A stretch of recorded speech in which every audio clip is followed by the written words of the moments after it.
Welcome to one of the most innovative interviews I've ever had the pleasure of doing, and speaking with four very exceptionally talented individuals from Notre du Sault. I would like to welcome my soon-to-be good friends, because this is very cool what they're doing. I have Liam Spacek. Hello. I have Sophie Barrette. I have Gabby Gutierrez. And I have Luc Dallaire. Welcome to the studio. Thanks for having us. Yes, well, this is quite an exceptional accomplishment. Now, let me tell you, these young people have gotten together and have distinguished themselves to the extent that they've been invited to an international event to participate. So I'm going to stop talking and let you guys take over. Talk to me about robotics. Absolutely. So this is a club through the school, and we've been doing it for several years now. I think I've been doing it since grade 5, so we've been at it for quite a long time and had a lot of fun along the way, going to lots of competitions and finding new solutions to problems. And I'll let Gabby talk to you a little bit more about it. Yeah, and robotics isn't just about robots. You learn a lot of things with it, like teamwork. You learn how to use a lot of different programs. Sophie learned how to use C+ in coding, right? Yeah. C++, sorry. And I learned how to use Excel to make a schedule for us so that we stayed on time. And Sophie, you want to talk? Yeah. Well, robotics is a really great program to be in because it helps you for life, essentially. You know, it helps you for careers that you may have in the future. As Gabby mentioned, you know, it helps with teamwork, working together as a team, doing different things, you know. We all have our own roles on the team. For example, I code on this team, and I plan to be a computer programmer or a software engineer when I'm older. So learning programs and how to efficiently code helps me a lot with my future. Luke, do you want to say anything? Well, Luke, talk to me about how, so when the four of you get together, now did you build this, your team built this from scratch, from nothing to this? We spent a decent amount of time online seeing other teams' robots for this competition. Yeah. And then Liam gave me exactly what he wanted me to design, and then I did technical drawings and he put it together. Okay, wow. I'm fascinated to know that you have created this and distinguished yourselves to the extent that you were invited to participate. VEX Worlds, right? Robotics World Competition, very big deal.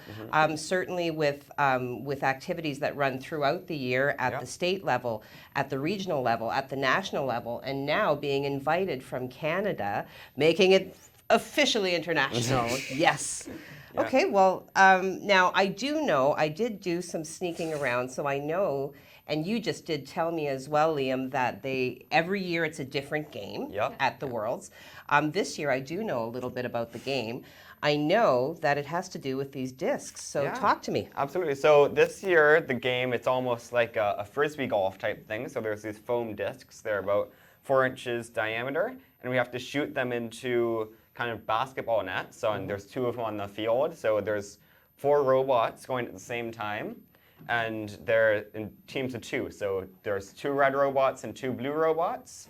So we have to work together with our teammate to score these discs in the nets. And it's pretty competitive. You know, that you get lots of teams working together, lots of different strategies, and it's nice to see that. Well, cool. Okay, well, I would like the demonstration. I would like to see it. Am I in the direct line of fire? As much fun as that might be for the viewers. Yeah, you can stand back a little bit. I'll stand back a little bit. Right, okay. Yeah, so we have a flywheel on the robot that can shoot the discs. So spin that up. Oh! Shoot those off. And then we can go pick up some new ones. That.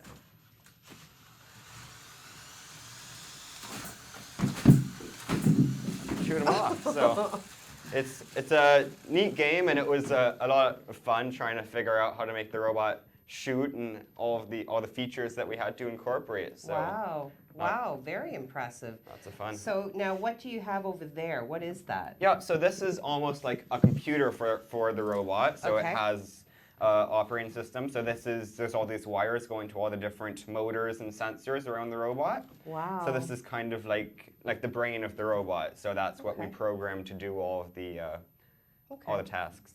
Now, in discussion before the interview, Sophie and Gabby were talking about, you certainly mentioned how this is relevant to, future careers. You're learning a lot of skills. I feel compelled to indicate that this is extracurricular. This isn't part of some, regular school day. This is something that they've distinguished themselves in doing on their own time. So very cool. Like I said, I can remember my extracurriculars were nothing like this. So then there's that.